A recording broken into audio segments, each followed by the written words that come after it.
አይነት ደካማ ሴት ጋር መቼም ቢሆን መስራት እንደማይፈልግ ይነግራታል። ከሱ ቢሮም እንደወጣች ወደ ሌሎች ሰራተኞች በመሄድ አንዳንድ ሽቶዎችን ኦርጋናይዝ በማድረግ ልታግዛቸው ትሞክርና ነገር ግን የሽቶዎቹን ብራንድ መለየት እንኳን ከብዷት በጣም ግራ ትጋባለች። የሷ ቡድን ወደ ሆኑት ሰራተኞችም ስትመለስ ሺናዩክ ለምን እዚሁ ቢሮ ውስጥ የጉልበት ስራ አትሰሪም? እሱ ይቀልሻል በማለት ይቀልድባታል። እሷም የራሷን ቡድን ትታ ወደ ማኔጅመንት ክፍል ትሄድና የጉልበት ስራዎችን እየሰራችና እነሱን እያዝናናች ከነሱ ጋር መቆየት ትፈልጋለች። ነገር ግን ማናጀራቸው በፍጥነት መጥቶ ይመልሳትና ወደ ቡድኗ እንድትቀላቀል ያደርጋታል። እሷም ሁሉም ሰራተኞች እንዲወዷት ስለፈለገችና መገለል ስለሰለቻት በቻለችው መጠን የጉልበት ስራዎችን እየሰራች እነሱን እያስተናገደቻቸው ሁሉንም ልታስደስታቸው ትሞክራለች። ማታ ላይም ደክሟት ወደ ቤት ስትመለስ እንቅልፍ ባስ ውስጥ በጣም ያስቸግራታል። እንደዚህ ደክሟት እንኳን አዛውንቶች ሲመጡ ቦታ ትለቅላቸውና ቆማ ትሄድ ነበር። እቤትም እንደደረሰች ለጓደኛዋ ይሄ ህይወት በጣም እንደሰለቻት ትነግራታለች።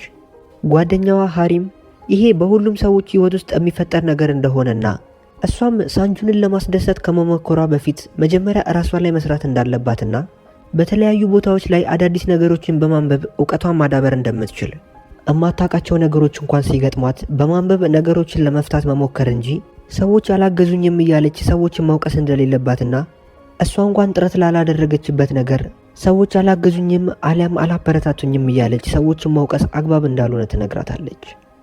ይሄ ንግግር ሃሪን እንድታስብበትና ሌሊቱን ሙሉ እንቅልፍ እንድታጣ ያደርጋታል። በዛ ሌሊትም ሃሪ ወደምታነባቸው መጽሐፎች ትሄድና ሃሪ ሄጂን ወደዚህ ቦታ እንደምትመጣ ስለገመተች ሄጂንን ያበረታታታል ብላ ያሰበችውንና ያስቀመጠችውን ደብዳቤ ትመለከታለች። ራሷ ላይ እንድትሰራ የሚያበረታታ መልእክት ስለነበር ከዛ ሰዓት ጀምሮ የተለያዩ የፋሽን መጽሐፎችን ማንበብ ትጀምራለች። ወደ ስራ ስትሄድም ሆነ ባላት ትርፍ ጊዜ የተለያዩ መጽሐፎችን ማንበቧን ትያያዘዋለች። አንዳንዴም ሰዎች የለበሱትን ልብስ ከርቀት ብራንዱን በመገመት ስለ ብራንዶች ያላት ዕውቀቷንም ትጨምራለች። ምስጋና ለጥረቷ ይሁንና በስራ ቦታ ላይ አሪፍ የሆነ ውጤትን ማሳየት ትጀምራለች። የድርጅታቸው አለቃ የሆነችው ቺፍም ደስ የሚል ለውጥ እሷ ላይ በማየቷ በጣም ትደሰታለች። በንግግሮችም ሆነ በስብሰባዎች መሃል ሰዎች የሚናገሩትን ነገር በአግባቡ መረዳት ትችላለች። ታቀርባቸው ሪፖርቶችም አሪፍ በመሆኑ ሳንጁን እየተገረመባት ነገር ግን አንዳንዴ አይቅናቸው ሲላላ አይደል እየተደናበረች ነውና ትንሽ ይህንን ነገር ብቻ ማስተካከል ይቀራታል። እና የሥራ ባልደረባዋ ሺንሃዩክ ደግሞ እራት እንድትጋብዘው አጥብቆ ይጨቀጭቃታል። አጥብቆ ስለጨቀጨቃትና አማራጭ ስላጣች ደስ የሚል ምሽት ለማሳለፍ ተስማምተው ይወጣሉ። ሄጂንም እንደለመደችው እየተደናበረች ሳታስበው ወጥ ልብሱ ላይ ታንጠባጥባለች። ሺንሃዩክም እንደዚህ አይነት አጋጣሚዎች የሚፈጠሩት እሷ ላይ ብቻ እንዳልሆኑ እየነገራት ሊያረጋጋት ይሞክራል። በዚህ ሰዓት ግን እየጠራ የነበረችውን ስልኳን አላስተዋለችውም ነበር። በሌላ በኩል ሃሪ የአባቷን ልደት ለማክበር ወደ አባቷ ቤት ሄዳለች። ምንም እንኳን ሃሪ ያደገችበት ቤት ቢሆንም ነገር ግን የማትወደው ቦታ ነው። ምክንያቱም አባቷና እናቷ በልጅነቷ ሲሆን የተፋቱት አባቷ ሌላ ሚስት አግብቶ ነው እየኖረ ያለው። እናም በዚች አዲሱ ሚስቱ ሃሪ ምንም ደስተኛ አይደለችም። አባቷ ለመታጠብ በሄደበት ሰዓት እንጀራ እናቷ ስለ ሃሪ እናት መጥፎ ነገሮችን ትናገራለች። በዚህ የተናደደችው ሃሪ እሷ ማለት ማንነት የሌላት ሴት እንደሆነ ስትናገር በድንገት ወደዛ መጥቶ የሃሪን ንግግር የሰማው የሃሪ አባት የሃሪን በቂ ምክንያት ሳይሰማ በጥፊ ይመታታል። ይቅርታም እንድትጠይቅ ሲያስገድዳት ይቅርታ ትላትና ቤቱን ለቃላቸው ትሄዳለች። ስሜቷ በጣም ስለተረበሸ ስሜቷን የሚረዳት ሰው ፈልጋ ወደ ሄጂን ብትደውልም ሄጂን ስልኩን እያነሳችላት አልነበረም። ሃሪ የዛን ቀን ከሳንጁን ጋር ለመገናኘት ቀጠሮ ቢኖራቸውም እሷ ግን በጣም ስለከፋት በንዴት መጠጥ ቤት ሄዳለች። ሳንጁንም ወደ ተቀጣጠሩበት ቦታ በጊዜ በመድረስ ይጠብቃታል። ነገር ግን ልትመጣ ባለመቻሏ ይደውልላትና መጠጥ ቤት እንዳለች አውቆ ወደዛ ቦታ በፍጥነት ይሄዳል። እዛም ሲደርስ የሆነ ሰውዬ ሃሪን ስልክሽን ካልሰጠሽኝ በማለት እያስቸገራት ነበር። ሃሪን በንዴት እዛው ጋር ባገኘችው ነገር ሰውየውን በንዴት ጭንቅላቱን ትመታዋለች። ሰውየው ግንባሩ ላይ ጉዳት ሲደርስበት ሃሪ ደግሞ እጇ ተልጦ ነበር። ሳንጁንም አልቀረለትም ነበር። በድብድቡ ወቅት ሰውየው ብርጭቆ በመወርወሩ ግንባሩ ላይ ጉዳት ደርሶበታል። ሃሪም በሷ ምክንያት ጉዳት ስለደረሰበት ይቅርታ እየጠየቀችው ሄጂን ስልኳ ላይ ያለው ሚስኮልና ቴክስት ተመልክታ በድንጋጤ እየሮጠች ወደ መጠጥ ቤቱ ትሄዳለች። በዚህ ሰዓት ሃሪ የሳንጁንን ቁስል ለማሳየት ወደ ሆስፒታል ይዛው ሄዳ ነበር። በቁስል ፕላስተርም ታሽጎለት እራት ለመብላት ከሃሪ ጋር ተያይዘው ይወጣሉ። ሃሪ ምንም የምታውቀው ነገር ባይኖርም ሳንጁን ድሮ ከሃሪ ጋር የሚወዱትን ምግብ ነበር የጋበዛት። እናም ድሮ ስለነበረው የሚያስጠላ ህይወትና ሄጂን ከመጣች በኋላ ምን ያህል ህይወቱ እንደተስተካከለ እየነገረ ስለ ድሮ ሊያስታውሳት ይሞክራል። ሳንጁን ቅልጥ ያለ ፍቅር ውስጥ ያለ ሲሆን ሃሪ ይሄ ሰው ዛሬ እንኳን በእኔ ምክንያት ጉዳት ደርሶበታል፣ ነገ ደግሞ በዚህ በፍቅር ምክንያት ትልቅ ጉዳት ቢደርስበት እኔ ነኝ ተወቃሿ፣ ስለዚህ ግንኙነታችን ከዛሬ ጀምሮ መቆም አለባት ብላ ለራሷ ቃል ትገባለች። ሳንጁን ግን እሷን ካገኘ በኋላ ምን ያህል ህይወቱ እንደተቀየረ እየነገራት ለህይወቱ ምን ያህል አስፈላጊ እንደሆነች ሲነግራት ሃሪ በጣም ያሳዝናትና መለያየት እንደሌለባቸው ታስባለች። እሱም ምን ያህል እንደሚወዳት መናገሩን ሲቀጥል ሃሪ በጣም እያሳዘናትና እየወደደችው ትመጣለች። በማግስቱ ሳንጁን ቡና ሊጠጣ ወደ ካፌ ሲሄድ አስተናጋጇ የአበባውን ውሃ ከመጠጣቱ በፊት ቀድማ ታነሳበታለች። ሳንጁንም ሊወጣ እየተዘጋጀ ሳለ በድንገት የሄጂንን የህይወት ታሪክ የምትጽፍበትን ደብተር ያገኘዋል። ሊያገኘውም የቻለው የሄጂን ታናሽ እህት ከደቂቃዎች በፊት እዚህ ካፌ ነበረችና እሷ ረስታው በመሄዷ ነበር። በዛው ሰዓት ሄጂን ታናሽ እህቷን ለማግኘት ወደ ካፌው መጥታ ነበር። የሄጂን ታናሽ እህት ሄጂን በልጅነት ያላትን መልክ ነበር ያላት። በዚህም ምክንያት ሳንጁን የልጅነት ፍቅረኛውን እንዳገኘ ይሰማዋል። የሄጂን እህት የሆነችው ሃይረንም ደብተሩን ልትቀበለው እንደሆነ ትነግረዋለች። እሱም ቁርስ ልጋብዝሽና ትሄጃለሽ በማለት እንድትቀመጥ ያደርጋትና ሃይረን የሄጂን ታናሽ እህት መሆኗን ትነግረዋለች። ይህንን የተመለከተችው ሄጂን የምትገባበት ይጠፋታል። ከካፌውም ወዲያው ተወጣና ለሳንጁን በመደወል አለቃቸው ለአስቸኳይ ጉዳይ እየፈለገችው እንደሆነ በመናገር ከካፌው እንዲወጣ ታደርገዋለች። ወደ ቢሮም ሲደርስ ምንም የተለየ ስራም አልነበረም። ሰራተኞቹም የሰጣቸውን ስራ በአግባቡ አላጠናቀቁትም ነበርና ያመጡትን ሪፖርት ወደ ቆሻሻ መጣያ ውስጥ ይከተዋል። ሄጂንም ሳንጁን ረጋ የሚለው የሚወዳት ልጅ ጋር ሲሆን ብቻ መሆኑን አስተውላ ትገረማለች። በማግስቱም ወደ ስራ እየሄደ ሰማዩ በጣም የሚያምር ሆኖ ያገኘውና ፎቶ በማንሳት ለሃሪ የላከላት ቁስሏ እንዴት እንደሆነ ይጠይቃታል። ለአመታት ፍቅረኛ ያልነበራት ሃሪ ሳንጁን በተደጋጋሚ የሚያደርግላት ይህ እንክብካቤ የፍቅር ስሜት እንዲሰማት ያደርግ ጀመር። በዚሁ ሰዓት ሄጂንም ሰማዩን ፎቶ ለማንሳት እየሞከረች ሳለ ከሷ ጋር መግባባት የሚፈልገው ሺን ሃዩክ ወደ እሷ ይመጣና ያቋርጣታል። ሃዩክ በጣም ደክሟት ባስ ውስጥ ለአረጋውያን ቦታ ስትለቅ ከተመለከታት ቀን ጀምሮ ውጫዊ መልኳን በመርሳት በውስጣዊ ማንነቷ በጣም እየተማረከ መጥቷል። ሄጂን ማታ ላይ ወደ ቤት ስትገባ ከዚህ በፊት ዳይሬክተራቸው ቺፍ ስለ መልኳ በተናገረችው ጉዳይ ላይ በጣም ልቧ ስለተነካ ራሷን ለማሳመርና መልኳን ለመቀየር ትወስናለች። በማግስቱም ወደ ስራ ስትሄድ አዲሱ መልኳን ተመልክቶ ሳንጁን በጣም ይገረማል። እሷም ግን በዚህ በአዲሷ መልኳ ብዙም መቆየት ስላልቻለች ትተዋዋለች።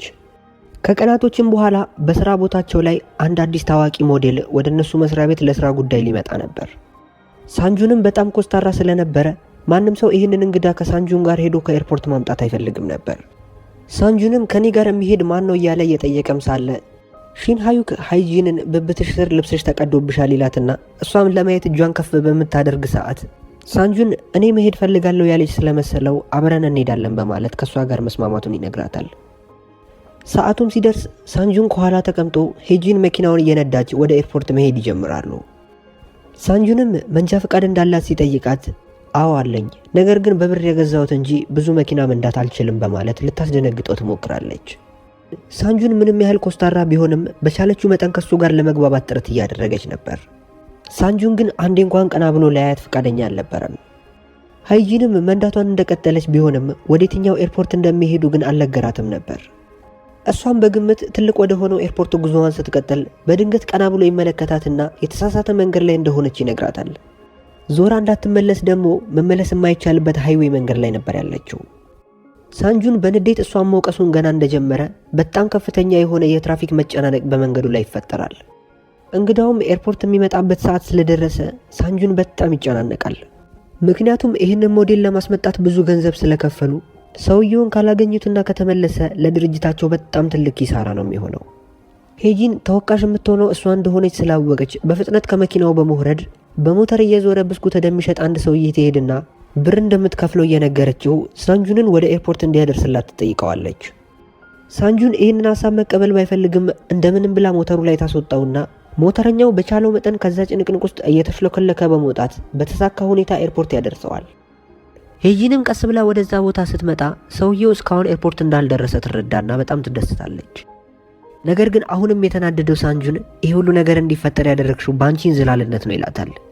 ሃይጂንም እየተናደደች ወደየትኛው ኤርፖርት እንደምንሄድ ስጠይቅህ ምንም መልስ አልሰጠኸኝም ነበር፣ ለዚህ እኔን ጥፋተኛ ልታደርጋት ሞክር ትለዋለች። እሱም በንዴት ጥሏት ሊሄድ ወደ መኪናው ሲገባ ከመሄዱ በፊት ታስቆመውና የራሳቸውን ጥፋት ለመሸፈን ሰዎችን የሚወቅሱ ሰዎች በጣም ያስጠሉኛል። አንተ የምትበልጠኝ በስራ ድርሻ እንጂ ሌላ በምንም አይደለም። ራስህን አስተካክል፣ ሰዎችንም መናቅ ማቆም አለብህ ትለውና በሩን ዘግታበት በእግሯ ጉዟን ትጀምራለች። ማታ ላይም ከዚህ ንዴቷ ለመውጣት ለሃሪ እንገናኝ ብላ መልእክት ትልክላታለች። ሃሪም በዚሁ ሰዓት ትንሽ ደብሯት ነበር። ምክንያቱም ቀን ላይ ከአባቷ ጋር የተገናኘች ሲሆን አባቷ ከዚህ ቀደም በጥፊ ስለመታት ይቅርታ እየጠየቃት ከሚስቱ ጋር እንዲታረቁ ይጠይቃታል። ነገር ግን ሃሪ እንዲታረቁ የፈለገው የሚስቱን ስሜት ለማስደሰት እንደሆነ እንጂ ስለ ልጁ ስሜት ግድ ሰጥቶት እንዳልሆነ ይሰማትና በጣም ታዝናለች። ሄጂንም ከመስሪያ ቤቱ እየወጣች በድንገት ኃይለኛ ዝናብ ይመጣል።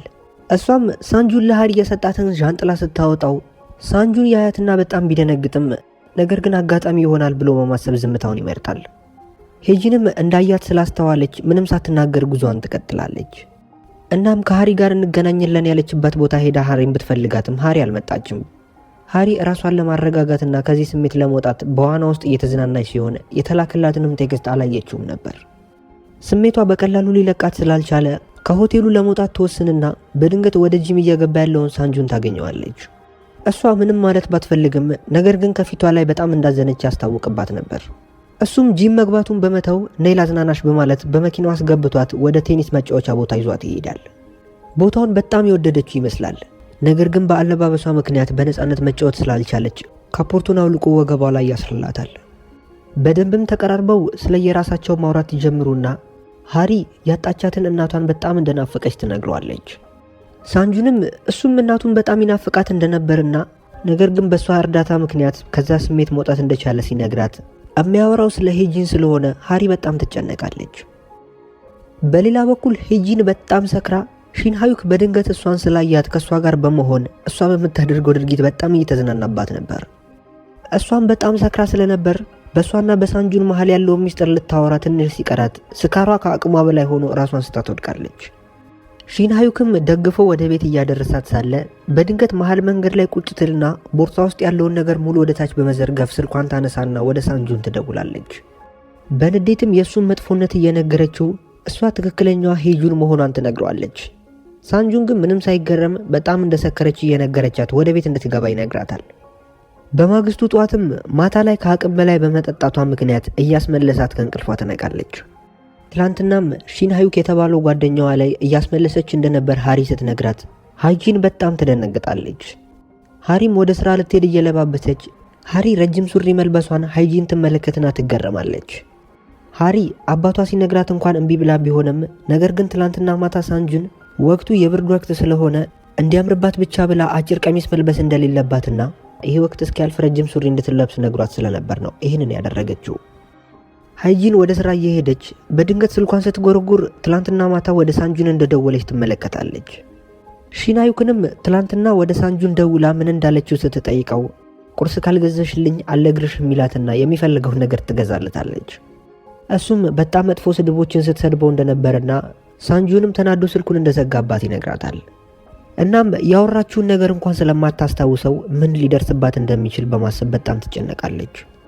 እናም በስራ ሰዓት ላይ ሪፖርት ልታደርስለት ወደሱ ስትሄድ ሳንጁን በሚገርም ሁኔታ ምንም ነገር አልተናገራትም ነበር። እስከዛሬ የተፈጠረው ነገር በሱ ጥፋት እንደሆነ ማሰብ የጀመረ ይመስላል። ምክንያቱም ትላንትና ቡና ሊጠጣ ወደ ካፌ ሲሄድ አስተናጋጇ የሆነ ነገር ላይ ትኩረት ሲያደርግ ማንንም እንደማይሰማና ለሚፈጠሩት ነገር ሰዎችን ጥፋተኛ እንዳያደርግ ነግረው ነበር። እናም እሱም ከሃይጂን ጋር ወደ ኤርፖርቱ በሚሄድ ሰዓት በተፈጠረው ችግር ጥፋቱ የሱ እንደሆነ ስለገባው ራሱን እየወቀሰ ነበር። ማታ ላይ ዳይሬክተራቸው ቺፍ በሳንጁን ምክንያት እጅግ በጣም ታዋቂ ከሆነ ሞዴል ጋር መስራት ስለጀመሩ የደስደስ አሪፍ ፕሮግራም ታዘጋጃለች። ሁሉም ሰራተኞች የተገኙ ሲሆን ሳንጁን ከነሱ ጋር ተቀላቅሎ አልጠጣም በማለቱ ዳይሬክተራቸው ቺፍ በግድ እንዲጠጣ ትጨቀጭቀዋለች። እሱም ደስ ይበላችሁ በማለት አንድ ብርጭቆ በአንድ ትንፋሽ ጭልጥ ያደርግና ተነስቶ ይወጣል። ሃይጂንና ሺንሃዩክም ሊያወሩ ወደ ውጪ ሲወጡ ሳንጁንን መሬት ላይ ወድቆ ይመለከቱታል። እንደምንም ተጋግዘውም ወደሚኖርበት ሆቴል ያደርሱታል። ሺንሃዩክም ውሃ እንስጠው ብሎ ሲጠይቃት ሄጂን ሄዳ ፍሪጁን ስትከፍተው ሙሉ ፍሪጅ ውስጥ ያለው የማዕድን ውሃ እንደሆነ ትመለከትና ከልጅነቱ ጀምሮ እስከ ዛሬ ድረስ ቦርጩን ለማጥፋት እየጠጣ ያለው የማዕድን ውሃ እንደሆነ ተመልክታ በጣም ትገረማለች። ወደ ቤትም ሊሄዱ ከወጡ በኋላ ሃይጂን በድንገት ስልኳን የሳንጁን ቤት ውስጥ ረስታ እንደወጣች ትዝ ይላታል። የእሷና የሃሪ ፎቶ አንድ ላይ ስለነበረበት ሚስጥራቸው ይጋለጣልና በፍጥነት ወደ አፓርታማው ተመልሳ በፓስወርድ የሚዘጋውን በር ለመክፈት ትታገለው ጀመር። ፓስወርዱን ለማወቅ በጣም ብዙ ብትቸገርም ድሮ ሳንጁን የሚወዳቸውን ቁጥሮች ገጣጥማ በሩ ይከፈትላታል። ድምጿ ሳታሰማም ወደ ውስጥ ከገባች በኋላ ስልኳን መፈለግ ትጀምራለች። ሳንጁን እየተኛ በመሆኑ ስልኳን አግኝታ ቀስ በማለት ትወስደዋለች። በዚህ ሰዓት ሃሪ የምታስተዳድረው ሆቴል ውስጥ የቪአይፒን ክፍል የተከራየ አንድ ሰውዬ የቴሌቪዥኑን ሪሞት ሪሴፕሽኖች ጋር እንደረሳና እንዲያመጡለት መልእክት ያስተላልፍና ሰውየው ቪአይፒ ተጠቃሚ ስለሆነ ሃሪ ሪሞቱን እራሷ ልታደርስለት ትሄዳለች። በኮሪደሩ መሃል ላይም አንድ ሰውዬ ሲመላለስ ትመለከተውና ሌባ መስሏት ትይዘዋለች። ነገር ግን ይህ ሰውዬ ሺን ሃዩክ ነበር። በሚገርም ሁኔታ የቪአይፒ ሩሙንም የተከራየው እሱ ራሱ ነበር። ወደ ሃይጂን ስንመለስ እስካሁን ከሳንጁን ክፍል ውስጥ አልወጣችም። አንድ የፐዝል ጌም መጫወቻም ተመልክታ ሀሳቧ በጣም ተሰርቋል። ምክንያቱም ይሄ ፐዝል ለሷ ብዙ ትውስታዎችን አሉት። ከውስጡም የጎደለ አንድ ፐዝል መጫወቻ ነበርና በተመስጦ ጠጋ ብላ ያየችው ሳለ ሳንጁን ከእንቅልፉ ይነሳና በድንገት ወደ እሷ ይመጣባታል። እሷም በድንጋጤ ስትደናበር መስታወቱን ትገፋውና ፐዝሉን የያዘው ፍሬም ሙሉ ለሙሉ ይሰባበራል። እሱም የተሰበረው መስታወት እንዳይቆርጣት ወደ ራሱ ሳብ እያደረጋት ለምን እዚህ ክፍል ውስጥ ልትገኝ እንደቻለችና ፍሬሙንም የሰበረችበት ከዚህ በፊት ኤርፖርት ውስጥ ስላመናጨቃት እሱን ለመበቀል እንደሆነ ይጠይቃታል። እሷም እንደዛ እንዳልሆነ በመናገር የተሰበረውን መስታወት ልታነሳው ስትሞክር ይቆርጥሻል በማለት ይከለክላታል። እሷም በመቀጠል ከሺን ሃዩክ ጋር በመሆን ወደዚህ ያመጡት እነሱ እንደሆኑ ስትናገር እሱ ግን መቼም እንደማያምናት፣ ምክንያቱም እሷ እንደምትለው ሃይንሹክ በዚህ ቦታ እንደሌለ ይነግራታል። ምንም የምታወራውን ነገር ለመቀበል ፈቃደኛ የሆነ አይመስልም። እሷም አማራጭ ስለሌላት ቤቱን ለቃ ትወጣለች። ልክ እንደወጣች ግን ስትደናበር አንድ እግር የለበሰችው የሱን ጫማ እንደሆነ ትመለከታለች። ወደ ውስጥ ልትመለስ ብታስብም በሩ ተዘግቷል። ምን እንደምታደርግም ግራ ሲገባት ሳንጁን ቀስ ብሎ በሩን በመክፈት በማማሳያ አድርጎ የሷን ጫማ ቀስ ብሎ ያቀብላታል። እሷም የሱን ጫማ መልሳለት ወንድ ልጅ ሆነ ሳለ እንዴት በአንድ ብርጭቆ መጠጥ ተሰክራለህ ብላ ታሾፍበታለች። ሳንጁንም በሩን ሲከፍተው በፍጥነት ከዛ አካባቢ እየሮጠች ትጠፋለች። ማታ ላይ የሃይጂን ቤተሰቦች የእራት ፕሮግራም አዘጋጅተው ሃሪንም እንደ ልጃቸው ስለማያት በግብዣው ላይ ይጠራውታል። ከእራቱም በኋላ ሃይጂን ወደ ድሮ ክፍሏ በመግባት የድሮ ዕቃዎቿን መበርበር ትጀምራለች። ሳንጁን ቤትም የጎደለውን አንዲት የፐዝል መጫወቻ የራሷ ክፍል ውስጥ ታገኘዋለች። ፐዝሉን የሰጣት ራሱ ሳንጁን ያኔ በሚለያዩ ወቅት ሲሆን ያኔ በወቅቱ እንደ ጥላ ሆነልሻለሁ ብሎ ቃል ገብቶላት ቢሆንም አሁን ላይ ግን ሳንጁን ማንነቷን እንኳን እስከማያውቅበት ደረጃ ላይ መድረሱ በጣም ልቧን ይነካዋል። ወደ ቤትም ሲመለሱ የነ ሄጂን አለቃ ቺፍ ለሄጂን ትደውልላትና ወደ መስሪያ ቤት ሄዳ የሆነ የቀረ ስራ እንዳለና እሱን እንድታጠናቅቅ እሷን መምጣት ያልቻለችው ጥፍሯን እየተሰራች ስለሆነ እንደሆነ ትነግራታለች። ሄጂን ሐሳቡን ወዲያው ነበር እሺ ብላ የተቀበለችው። ሃሪም ያለቃቸው ሁኔታ በጣም ያናድዳታል። ሃይጂንም መስሪያ ቤት ውስጥ ስራዋን ከጨረሰች በኋላ የሳንጁን ቢሮ ውስጥ በመግባት እየተዟዟረች ዕቃዎችን ትነካካለች። በድንገትም ለጌት የተቀመጠውን የሮቦት እጅ ትሰብረዋለች። ሳታስበውም በዛ ማታ ሳንጁን ወደ ቢሮ ይመጣባታል። በፍጥነትም መሳቢያ ውስጥ ተደብቃ ሳንጁን በስልክ ይህንን ድርጅት በ2 ወር ውስጥ ጥሩ ደረጃ ላይ የማያደርሰው ከሆነ ድርጅቱ እንደሚዘጋና እሱም ሰራተኞቹን የሚያስጨንቃቸው ፈልጎ እንዳልሆነ ይገባታል። ዕቃ ሊወስድም ሲል ግን በድንገት ያያትና ይቅርታ ጠይቀው የሰማችውንም ነገር ለማንም እንደማትናገር ቃል ትገባለታለች። ሳንጁን ግን ብትናገርም ባትናገርም ብዙ ግድ የሚሰጠው አይመስልም ነበር። እሷም እየተደናበረች ከቢሮ ስትወጣ እሷ ጋር የነበረውን የፐዝል መጫወቻ ፒስ ትጥለዋለች። ሳንጁንም ከቢሮ ወጥቶ ወደ ጂም ሲሄድ በድንገት ሃሪን ያገኛትና ሃሪ እየወጣች ቢሆንም ገና መምጣቴ ነው ብላ በመዋሸት ከሱ ጋር ስትሰራ ትቆይና መኪና ይዞ ስላለበር በእሷ መኪና ወደ ቤት ታደርሰው ጀመር። ከመለያየታቸውም በፊት የሃሪ የቅንድብ ጸጉር አይኗ ውስጥ ሊገባ ስለነበር ቀስ ብሎ ያነሳላትና በልጅነታችን እንደዚህ አይነት ነገር ሲፈጠር በጣም የምንፈልገውና የምንወደው ነገር ሊሳካልን ስለሆነ ጥሩ እድል ሊገጥምሽ ይሆናል ይላትና ይሰናበታታል። ሃይጂን ቤት ነበረች። ሃሪም የሃይጂንን ማንነት ተጠቅማ የሃይጂንን የድሮ ፍቅረኛ እየነጠቀቻት ስለሆነ ይህንን ነገር እያደረገች በመሆኑ የሀፍረት ስሜት ይሰማታል። በማግስቱ ሃይጂን ወደ ስራ እየሄደች አረንጓዴ መብራት በርቷል ተሻገሩ ብላ ስትናገር ሳንጁን ከኋላዋ ነበርና ተመልክቷት ይገረማል። እናም ሃይጂን ወደ መስሪያ ቤት እንደደረሰች የትላንትናውን ፐዝል መጫወቻ ፒስ እንደጣለችው ታስተውላለች። ሳንጁን ከማግኘቱ በፊትም ማንሳት ስላለባት እየተንፏቀቀች ቢሮ ውስጥ በመዞር ትፈልገው ጀመር። ሳንጁን ግን ፐዝሉን ሳያስተውል ወደ ቢሮ ሲገባ ይረግጠውና ጫማው ላይ ይጣበቃል። ሃይጂንም የሪፖርት ወረቀት ልታደርስ ወደ እሱ ቢሮ ትሄድና እስክሪፕቶ የጣለች በማስመሰል ዝቅ ብላ ፐዝሉን ከጫማው ላይ ልታነሳው ትሞክራለች። ሳታስነቃ ለመውሰድም እየሞከረች ሳለ ግን በድንገት ዝቅ ይልና ያያታል። ምንም ሳይናገራት ከቢሮ ያስወጣትና ከሰዓት ላይ ለምሳ በሚወጣ ሰዓት የፐዝሉ ቁራጭ መሬት ላይ ትቀራለች። እሱም የሆነ ነገር ተሰምቶት ግን ወደ ኋላ ሊዞር ሲል ሺናዊክ በፍጥነት ይመጣና ሰላም እኮ አላልከኝም በማለት እቅፍ እያደረገው የፐዝሉን ቁራጭ እንዳያየው ያደርገዋል። ይህንን ያደረገው ሃይጂን ጧት ላይ የጽዳት ሰራተኛዋን ስለዚህ ፐዝል ስትጠይቃት ሰምቶ ስለነበር ነው። እናም አሁን ላይ ሄጂን የሳንጁን የልጅነት ፍቅረኛው እንደሆነች በደንብ አድርጎ አውቋል። ይህንን በማድረግ ስለተባበራት የደስደስ እራት ትጋብዘዋለች። በሌላ በኩል ሃሪ ካሁን ሳንጁን ይመጣል እያለች መጠባበቅ ትጀምራለች። ቀስ በቀስ ለሱ በጣም ትኩረትን መስጠት ጀምራለች። ነገር ግን ሳንጁን ዛሬ ላይ ወደ ጂም ባለመምጣቱ ትናደድና ከጂም ለመውጣት ትወስናለች።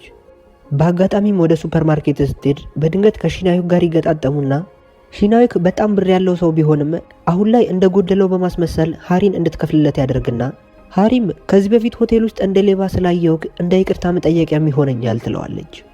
እሱም እንደዛ ከሆነማ ትንሽ አብረን እንቆይ በማለት የመጣለትን ምግብ እየተንገበገበ ሲበላ ትመለከተውና ትገርማለች። ነገር ግን ምግቡን ስትቀምሰው በጣም የሚጣፍጥ ሆኖ ታገኘውና እሷም ከሱ በላይ እየተሻማች ትበላለች።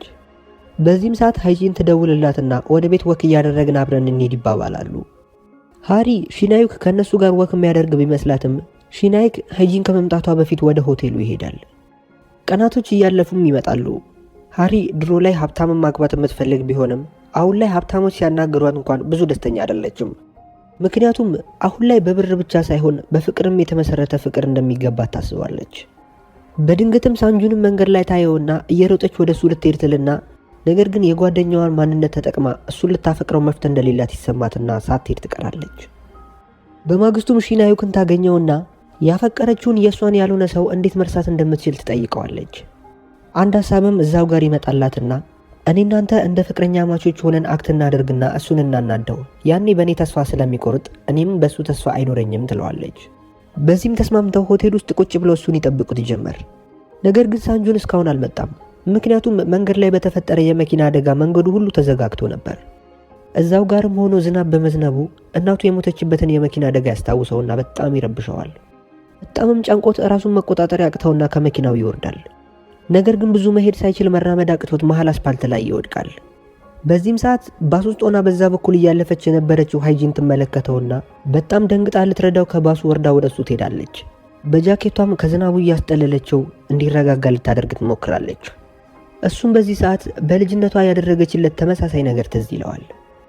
ከአስፓልቱ ላይ ማስነስታው ወደ ጥግ ተወስደውና ታክሲ ጠርታለት ወደ ቤት እንዲሄድ ታደርገዋለች። ሃሪም ደውላለት ችግር እንዳጋጠመው ሲነግራት በድንጋጤ ሺናዩክን ትሰናበተውና ከሆቴሉ ትወጣለች።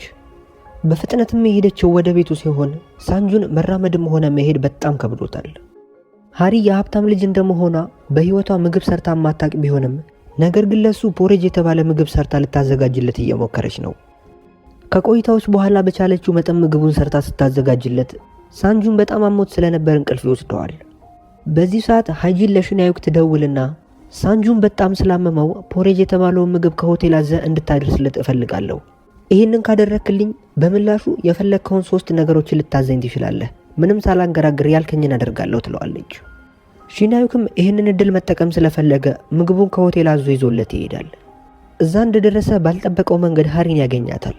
ሃሪም ቅድም ሆቴል ውስጥ ጥላው የሮጠችው ጓደኛው ታሞባት ስለሆነ እንደሆነ ትነግረዋለች። ሺናዩክም ከዚህ በፊት እጁ ላይ በነበረው ካርድ ወደ ውስጥ በመግባት ሳንጁንን ሲመለከተው እስካሁን ተኝቷል። የፐዝሉን መጫወቻ የሚመለከተውና ሳንጁንና ሄጂን ያላቸው ግንኙነት በትንሹም ቢሆን ግልጽ እየሆነለት ይመጣል።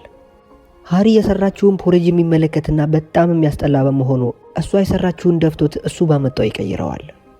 የታዘዘውን ስለጨረሰ አሁን ላይ ወደ ቤት መሄድ ይፈልጋል። ነገር ግን ሳንጁን ትኩሳቱ በጣም እየጨመረ እንደሆነ ሲገባው እዚህ ማደር እንዳለበት ይወስናል። በማግስቱ ሳንጁን ከእንቅልፉ ሲነሳ ቤት ውስጥ ወንድ በማየቱ በጣም ይደነግጣል። ሺናዩክ መሆኑንም ሲያቅ ሺናዩክ የላከችው ሄጂን እንደሆነችና እዚህ ማደር ፈልጎ ባይሆንም በጣም እንደታመመ ስለገባው የሚቀይረው ልብስ እንኳን ሳይኖረው እዚህ እንዳደረና እሱ ከገዛቸው አዳዲስ ፓንቶች ውስጥ አንዱን ለብሶ እንዳደረ ይነግረዋል።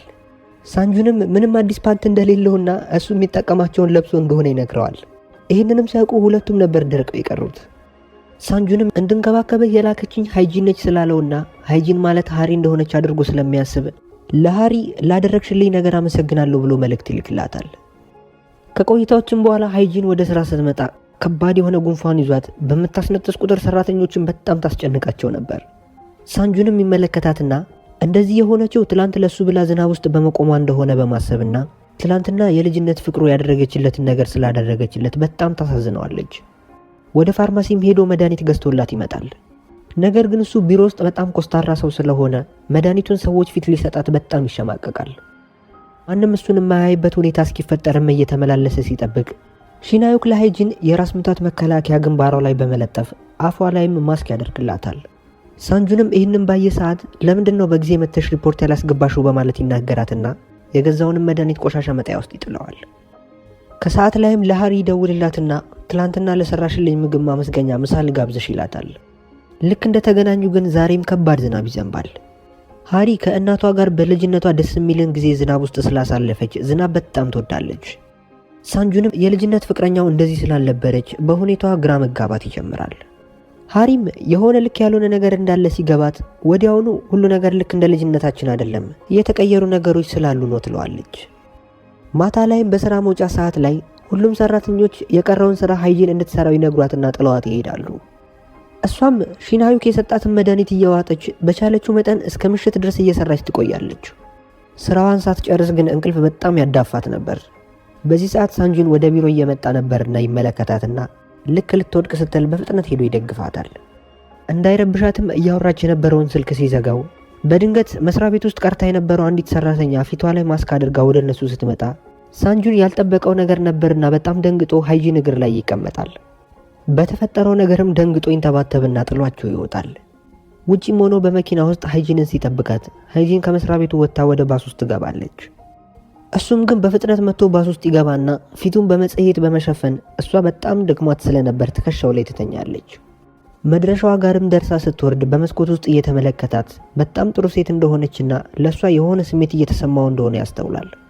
በተቃራኒው ሃሪ በጣም ግራ እያጋባችው ሲሆን እሷም ደግሞ ከሱ ፍቅር እየያዛት ነው።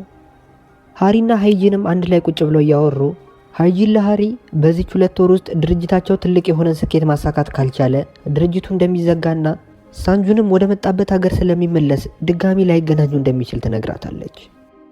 ይህንን ስትሰማ ሃሪ በጣም ነበር የደነገጠችው። ወዲያውም ሺናዩክን አግኝታ ምክር እንዲሰጣት ትጠይቀዋለች። ሺናዩክ ማንን እንዳፈቀረች ባያቅም ምክር መስጠቱን ይቀጥላል። ፍቅር እሷ ስለፈለገች የሚመጣ ነገር እንዳልሆነና ለፍቅር ብላ ማድረግ ያለባትን ነገር ከማድረግ ወደ ኋላ እንዳትል ይነግራታል። ከዚህም ምክር በኋላ ሃሪ በዚች 2 ወር ውስጥ በፍቅር ልታሸንፈው እንደሚገባ ይሰማታል። ወደ ቤትም ስትመለስ የሃይጂን ዕቃ ማስቀመጫ ላይ ያንን የፐዝል ፒስ ታገኘዋለች። ከዚህ በፊት ሳንጁን ስለ ፐዝሉ ትንሽ ነግሯት ስለነበረ ይህንን ነገር ልትጠቀምበት እንደሚገባ ይሰማታል። የሚገርመው ግን ሳንጁን ለሃይጂን ጥሩ ስሜት እየተሰማው ሲሆን በስብሰባ ላይ እንኳን ለረጅም ሰዓት ፍጠጥ ብሎ ሳይታወቀው ይመለከታታል። አሁን ግን ነገሮች ሊበላሹ ይመስላል። ሃሪ ለእራት ሳንጁንን ትጠራውና ያንን የፐዝል ፒስ ትሰጠዋለች። ሳንጁንም እስከዛሬ እንዴት ልታስቀምጪው ቻልሽ ሲላት የልጅነታችን ፍቅር ስለሆነ መቼም ልጥለው አልችልም፣ የኔና ያንተ ነገር እጣፈንታችን ስለሆነ ምንም ሊለያየን አይችልም ትለዋለች። ቢሆንም ግን ሳንጁን ድብልቅልቅ ያለ ስሜት እየተሰማው ነው። እዚህ እራት ሊበሉ በሚመጡበት ሰዓት የሃሪ እንጀራ እናት ሃሪን ያየቻት ሲሆን ሃሪ በውሸት ስም እየተንቀሳቀሰች እንዳለ እንጀራ እናቷ አውቃባት ነበር። መታጠቢያ ክፍልም ተገናኝተው ይህንን እያደረገችው ያለችው ለፍቅር ብላ እንደሆነ ትጠይቃታለች። ሃሪም በዚህ ሰዓት የከዚህ በፊት ንዴቷን ረጋ በማድረግ ስለዚህ ጉዳይ ለማንም እንዳትናገርባት ትጠይቃታለች። የእንጀራ እናቷን በዚህ ሰዓት ስለዚህ ጉዳይ በደንብ የማወቅ ጉጉት ይፈጠርባትና ማንነቷን ግልጽ ሳታደርግ ከሳንጁን ጋር ለመግባባት ሙከራ ታደርጋለች። ይሄ ጉዳይም ሃሪን በጣም ያስጨንቃትና ያርበተበታት ጀመር። ሳንጁን ሊያረጋጋት ቢሞክርም ወደ ቤት መሄድ እንደምትፈልግ ትነግረዋለች። እቤትም ሃይጂንን ከሷ ጋር መተኛት እንደምትፈልግ ትነግራታለች። ሃይጂን ምንም የምታውቀው ነገር ባይኖርም ሃሪ ግን በሃይጂን ላይ እያደረገች ስላለችው ነገር የጥፋተኝነት ስሜት ይሰማታል። ነገር ግን ይህንን የምታደርገው ራስ ወዳጅ ሆና ሳይሆን ለፍቅር ብላ እንደሆነ በማሰብ ራሷን ለማረጋጋትም ትሞክራለች። ካሁን በኋላም ከሳንጁን ጋር የሚኖራት የ2 ወር ቆይታ ብቻ እንደሆነ ስላሰበች ይሄ 2 ወር እንዳለቀ ሁሉ ነገሩን ለሃይጂን እንደምትነግራት ለራሷም ቃል ትገባለች። ሳንጁን በጣም ግራ እየገባው ነው። ምክንያቱም ሃሪ የልጅነት ፍቅሩ እንደሆነች ቢያስብም ነገር ግን አሁን ላይ ለሃይጂን የፍቅር ስሜት እየተሰማው ስለሆነ ምን መወሰን እንዳለበት በጣም ግራ ገብቶታል። በማግስቱ ሳንጁን እንደተለመደው ፊቱን ኮስታራ አድርጎ ወደ ስራ ቦታ ይመጣል። ዛሬ መስሪያ ቤታቸው የፊልድ ስራ ስለነበረውና አለቃቸው ቺፍ መሄድ ስላልቻለች በሷ ቦታ ሃይጂንን እንድትሄድ ትነግራታለች። እናም ሃኖ የተባለችው የመስሪያ ቤቱ ሰራተኛም ጁንሆ የሚባለውን ልጅ በጣም ስለምትወደው ይህንን ፊልድ እንደ ጥሩ አጋጣሚ በመጠቀም ከዚህ ልጅ ጋር ለመሄድ ትወስናለች። እነሱ ሁለቱም አንድ ላይ በመሆናቸው ሃይጂንና ሳንጁንም በአንድ መኪና ውስጥ ለመሄድ ይገደዳሉ። ሃይጂን በቻለችው መጠን ለማውራት ትሞክራለች። ነገር ግን ሳንጁን ፊቱን ኮስተር አድርጎ አርፋ እንድትቀመጥና ዝም ብላ እንድትሄድ ይነግራታል። በዝምታ ተውጠው ወደ ቦታው ቢደርሱም ሃኖና ጁን ግን እስካሁን አልደረሱም ነበር። ሳንጁንና ሃይጂንም ወደ አንድ ሬስቶራንት ምግብ ሊበሉ ገብተው ሳንጁን እጅግ በጣም ውድ የሆኑ 2 ምግቦችን ያዛል።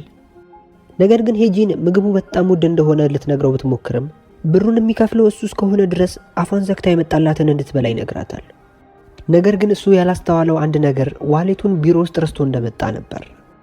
ሃይጂንም በለበሰው ጋውን እየሳቀችበት ምግባቸውን በልተው ይጨርሳሉ። ሊከፍልም በሚል ሰዓት ዋሌቱን እንደረሳና እጁ ላይ እንዳልሆነ በማስተዋል በጣም ይደነግጣል። አሁን ሃይጂንን መቆጣት የሚችልበት ሰዓት አይመስልም። ወደ እሷም ጠጋ ብሎ ገንዘብ እንድታበድረው ይጠይቃታል። ነገር ግን ሃይጂን ድሃ ስለሆነች ምንም አይነት ብር አልያዘችም ነበር። በካርዷም ያላትን ገንዘብ ልትከፍል ብትሞክርም ነገር ግን ግማሹን እንኳን መክፈል አልቻለችም ነበር። ሳንጁንም አንገቱ ላይ የነበረውን ስካርፕ እየሰጣቸው እንደ ማሳዣነት እንዲጠቀሙትና ውድ መሆኑን ይነግራቸዋል። ነገር ግን ባለ ሬስቶራንቶቹ ፈጽሞ ይህንን ሊቀበሉ ፈቃደኛ አልነበሩም። ወደነ ሃኖም ደውሎ የት እንደደረሱና የገንዘብ ችግር እንዳጋጠመው ሲነግራቸው እነሱ ጭራሽ መንገድ ጠፍቷቸው ወደ ሌላ ከተማ እንደሄዱ ይነግሩታል። ሃይጂንም ወደ ሃሪ ብትደውልም ሃሪ ስልኩን ልታነሳላት አልቻለችም ነበር። ግራ ገብቷት ወደ ሺናዩክም ስትደውል የሺናዩክ ጸሐፊ ነበረች ስልኩን ያነሳችላት። የተፈጠረውንም ነገር ካስረዷት በኋላ ገንዘብ እንድትልክላቸው ሲጠይቋት ሺናዩክ ስብሰባ ላይ ስላለ እኔ እያላችሁ ያላችሁትን ነገር ማድረግ አልችልም ትላቸዋለች።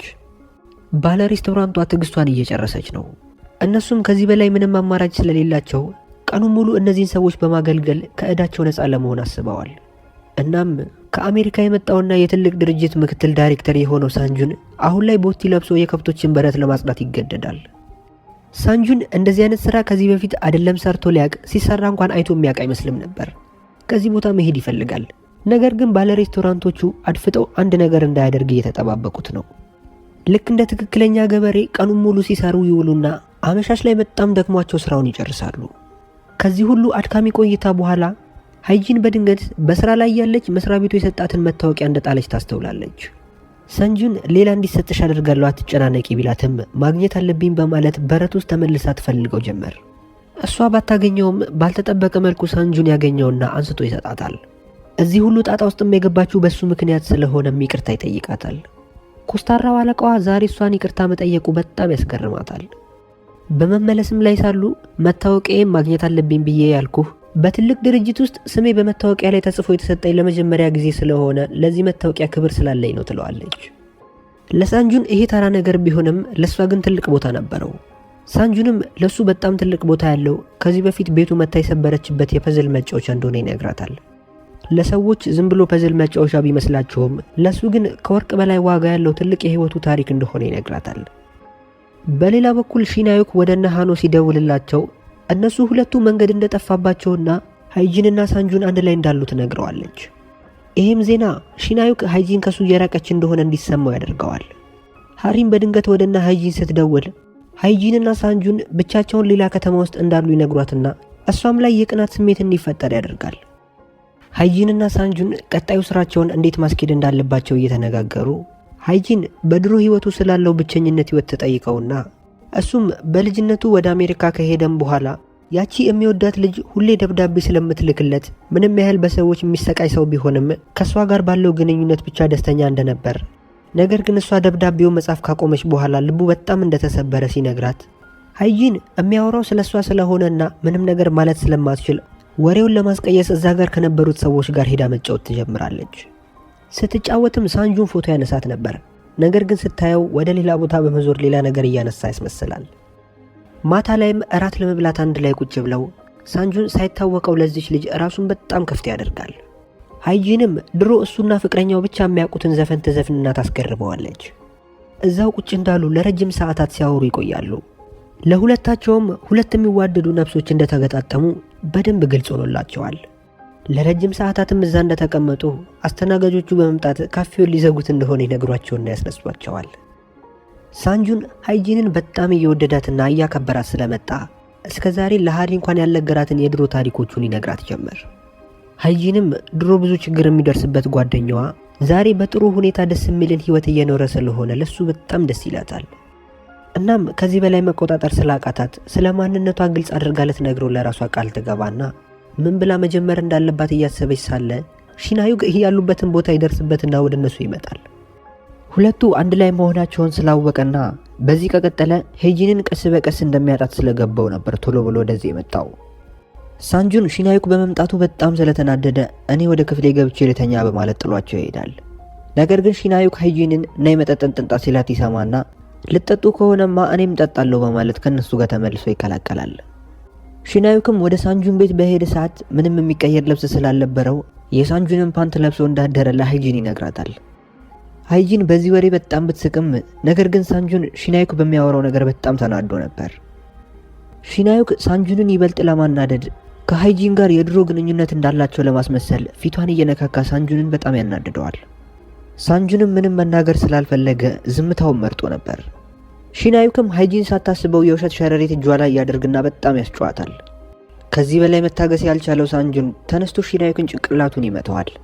እናም ብዙም ሳይቆይ ግን መጠጥ ጠጥቶ ስለነበረ ራሱን ስቶ እዛው ጋር ይወድቃል። እነሱም እንደፈረደባቸው ተሸክመውት ወደ ክፍሉ ያደርሱታል። ሃይጂን ሳንጁንን ለማስተኛት ስትሞክር ሺናዩክ በድንገት የሳንጁንን ካሜራ ያነሳና ቀን ላይ በጣም ብዙ ፎቶ ተደብቆ ሃይጂንን ሲያነሳት እንደነበር ይመለከታል። ይሄም በጣም ያስቀናውና ራሱን ለማረጋጋት ወደ ውጪ ወጥቶ መሮጥ ይጀምራል።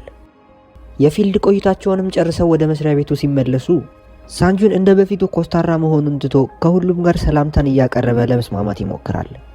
ሁሉም ሰራተኞች በዚህ ሁኔታው ሲደሰቱ፣ ነገር ግን ሺናዩክ ይሄ በመፈጠሩ ይናደዳል።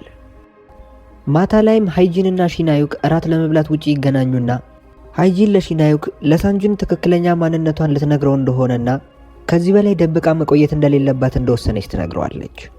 ይህንን ማለቷ ሺናዩክን በጣም ነበር ያስከፋው። እሱም እሷን እንደ ራሱ ሰው እንደሚያስባትና አሁን ይህንን ከነገረችው እንደሚያጣት ስለገባው በጣም እንዳዘነ ይነግራታል። ሃይጂን ሺናዩክ እየቀለደ መስሏት ታሾፍበታለች።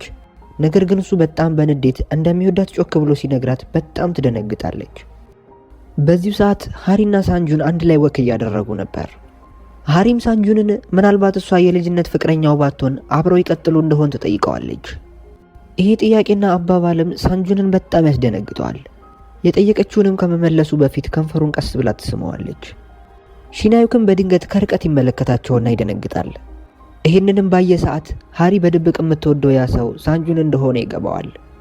ይህንንም ክስተት ሃይጂን እንዳታይና ስሜቷ እንዳይጎዳ አቅፎ ወደ ሌላ ቦታ ያዞራታል።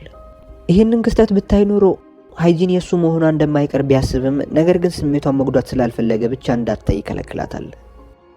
ሳንጁን ሃሪ የጠየቀችውን ጥያቄ ሳይመልስላት በልጅነታቸው ግድግዳ ላይ ስዕል ወደሚስሉበት ቦታ ይወስዳታል። ሃሪም በልጅነቷ ከሳንጁን ጋር የነበረችው እሷ ስላልሆነች ሳንጁንን ካሁን በኋላ የልጅነት ታሪኮቹን እንዳያስታውሳትና እሷ እንደ ድሮ እንዳልሆነችና ማንነቷን ለመቀየር እየሞከረች ስለሆነ የድሮ ነገሮቿን እንዳያስታውሳት ትነግረዋለች። ሳንጁንም ያለችውን ነገር እንደሚያከብርላት ይነግራታል። ሃሪም በደስታ ራሳቸውን ግድግዳ ላይ ስላ ልብ ቅርጽ ታደርግበታለች። ለራሷም ከሳንጁን ጋር 2 ወር ብቻ እንዳላትና ምንም ያህል እሱን ብታፈቅረው እንኳን ከሃይጂን ጋር ያላት ጓደኝነት በምንም የማይለካ ስለሆነ ከ2 ወር በኋላ ሁሉን ነገር ፍርጥጥ አድርጋ ለሃይጂን እንደምትነግራትና ይቅርታ እንደምትጠይቃት ለራሷ ቃል ትገባለች። ሃይጂን ደግሞ ጓደኛዋ የምትወደው ሰው እንዳለ በማወቋ ለጓደኛዋ በጣም ተደስታ ጥሩ ምኞት ትመኝላታለች። በማግስቱ ሃሪ ለሳንጁን ደውላ ወደ ሲኒማ ሄደን ፊልም እንይ ብላ እየጠየቀችው ሳለ ሃይጂን ወደ እሷ ክፍል ስትገባ ሳንጁን የሃይጂንን ድምፅ እንዳይሰማ በፍጥነት ስልኩን ትዘጋበታለች። በዚህ በኩል ደግሞ ሺናዩክ ሃይጂን የልጅነት ፍቅረኛዋ እንደሆነች ሊነግረው እያሰበ ነው። ነገር ግን ይሄን ከነገረው ሃይጂን ሃሪንም ሆነ ሳንጁንን እንደምታጣቸው ስላሰበና እሱም እሷን እንደሚያጣት ስለገባው ላለመናገር ይወስናል። ከሃይጂን ጋርም ሲገናኙ በድንገት ጫማዋ ይገነጠልና መሄድ ስላልቻለች ያዝላታል። እናም ለሳንጁን ማንነትሽን መግለጽ የፈለግሽው እውነትም የልጅነት ፍቅርሽን መመለስ ፈልገሽ ነው ወይስ ማንነትሽን ለማሳወቅ ብቻ ነው ይላታል። ራሷ ሃይጂንም ይህንን መልስ መመለስ የከበዳት ይመስላል። በዚህ ሰዓትም በድንገት ሳንጁን በመኪና ውስጥ ሆኖ ይመለከታቸውና በእነሱ ላይ እያፈጠጠ በድንገት ከፊት ለፊቱ ካለው መኪና ጋር ይጋጫል። ሳንጁንም እምወደው እቺ ልጅ ነው ወይስ የልጅነት ፍቅረኛዬ ነው? ለምንድን ነው እንደዚህ የቅናት ስሜት የተሰማኝ በማለት ራሱን ይጠይቃል። እናም በአደጋው ምክንያት ሃሪ ጋር በጣም አርፍዶ